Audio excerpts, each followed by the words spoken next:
की है कि हमारी सरकार बनने पे 2 अप्रैल के जो शहीद हैं उन सब के शहीद परिवारों को 1 करोड़ रुपए का मुआवजा, एक सरकारी नौकरी हम लोग देंगे। उन सारे मुकदमों को वापस लेके जिन पे मुकदमे लगाए गए उन सभी भाइयों को रोजगार से जोड़ के अपने पैरों पे खड़ा करने का काम हम करेंगे। उनको सम्मान पत्र हम लोग देने का काम करेंगे, जिससे समाज की लड़ाई लड़ने में कोई कोताही ना बरते। मध्य प्रदेश सरकार ने अभी सरकारी बसें बंद कर दी है, जिससे नौजवान लोगों को जो रोजगार मिल रहा था वो लगभग खत्म सा हो गया विभागों में। हमारी पार्टी के लोग कह रहे हैं कि जैसे हमारी सरकार बनेगी हम युवाओं को रोजगार देने का काम करेंगे। इसके बाद कई ऐसे मामले हैं जिनको मुझे आपको बताना है, जैसे बैकलॉग भर्ती। हम 12 फरवरी को इकट्ठा हुए थे भोपाल में। बैकलॉग के पदों पे कोई भर्ती नहीं की जा रही है। SC ST OBC के नौजवान सड़क पे धूल भाग रहे हैं। SC ST OBC के लिए प्रमोशन में आरक्षण की मांग हमने की थी, उस पर सरकार ने कोई कदम नहीं उठाया। आकाश गुजर का परिवार भाई यहाँ है, उनको अभी तक न्याय नहीं मिला, फास्ट ट्रैक कोर्ट में मुकदमा नहीं चला, कोई मुआवजा नहीं मिला है। हमने मांग की थी कि जातिगत जनगणना कराई जाए, अभी तक कोई मांग पूरी नहीं हुई। OBC 27% आरक्षण जो दिया जा रहा था वो भी अभी पूरा नहीं दिया जा रहा है।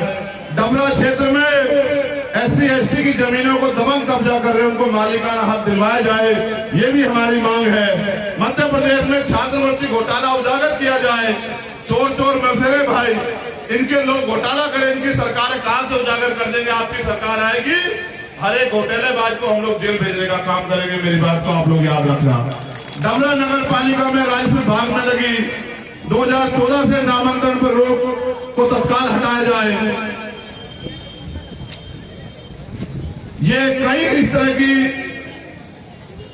समस्याएं, कई परेशानियां हमारे सामने हैं। हमने मांग रखी थी कि सरकार इनको सुनेगी, सरकार ने नहीं सुना। एक और मांग ये है, मुझे सफाई कर्मचारी अपने भाई मिले थे कि नगर पालिका में सफाई कर्मचारी अधिकतर महिला पुरुष जो है वो अनपढ़ हैं। उनकी मांग है कि उनको स्थायी किया जाए। 30 साल हो गए उनको गटर में उतरते हुए, सफाई करते हुए।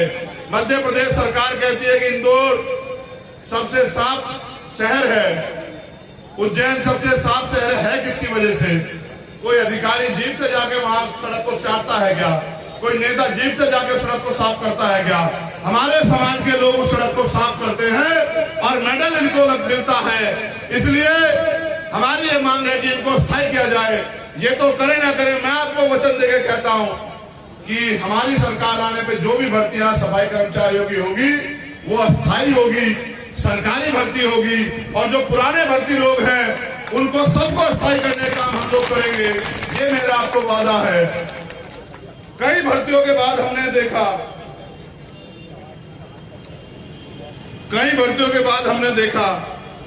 कई मामलों के बाद देखा कि 12 फरवरी हुए कोई और बात, सरकार ने हमारी मांग को नजरअंदाज किया। भाई आकाश गुजर जी का भी मामला है। अब हमने तय किया है कि प्रदेश के मुख्यमंत्री हमारी बात को नहीं सुन रहे हैं, इसलिए हमने तय किया है कि जल्दी हम प्रेस कॉन्फ्रेंस करके प्रदेश के मुख्यमंत्री का घेराव जो है वहीं भोपाल में करने का है। अगर मुख्यमंत्री हमारी मांगों को नहीं सुनेंगे तो हम अपने संवैधानिक अधिकारों का प्रयोग करके अपने संघर्ष को मजबूत करने का काम करेंगे।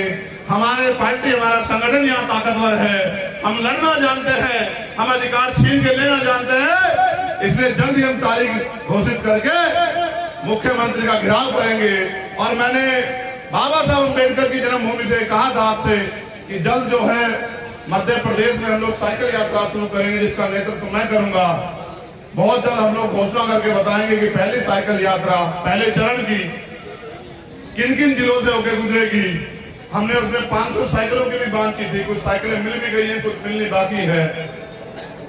हम गांव-गांव, गली-गली जाके बहुजन समाज में भाईचारा, उनमें राजनीतिक चेतना पैदा करने के लिए साइकिल यात्रा करेंगे।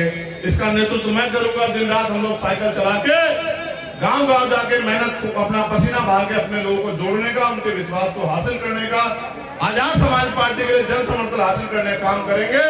जब वो यात्रा आपके कस्बों, क्षेत्रों, गांव में आए तो आप भी उस यात्रा का बढ़ चढ़ के स्वागत करें, अभिनंदन करें। ऐसी मेरी जो है आपसे प्रार्थनाएं हैं। तो जैसा मैंने आपको बताया, अभी अधिकारियों ने शायद हमें समय दिया है। क्या समय है?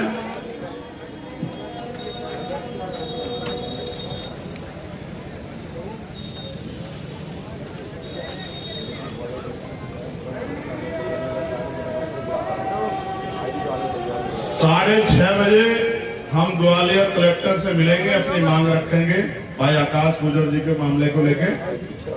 6 बजे आईजी से मिलेंगे और 6:30 बजे ग्वालियर कलेक्टर से। और मुरैना जी कलेक्टर साहब से उनको मेरा संदेश है कि आपको तो अपने आप से आके उनके इस परिवार की मदद करनी चाहिए थी। आप जो राजनीतिक शक्तियों के हाथों में खेल के हमारी मदद नहीं कर रहे हैं, कलेक्टर साहब याद रखना, सरकार बदलेगी, बिल्कुल बदलेगी। आप नौकरी इसी प्रदेश में करेंगे, आपको ये कैडर मिला हुआ है।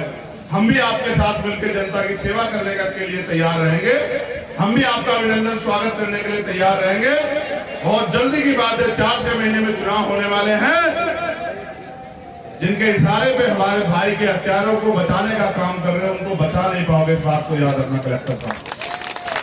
मैं धन्यवाद देता हूं डबरा की महान जनता का, आयोजक कमेटी का, जिले की पूरी टीम का, डबरा विधानसभा की पूरी टीम का, और सबसे ज्यादा धन्यवाद मेरी माँ बहनों का, जो एक तख्त की लगाए बैठी रहती हैं, जो जिनके प्यार के कारण इन बड़ी बड़ी ताकतों से उनका खून टकराने के लिए तैयार है, जिनके सम्मान के लिए अपने जीवन का हर एक पल निछावर करने के लिए हम सब लोग तैयार हैं। मैं उनसे विश्वास दिलाना चाहता हूं, गरीबी के दिन खत्म होंगे, बेबसी के दिन खत्म होंगे, लाचारी के दिन खत्म होंगे, बहुजन राज आएगा। जो सुविधाएं अमीरों को मिल रही है वो आपको भी मिलेगी।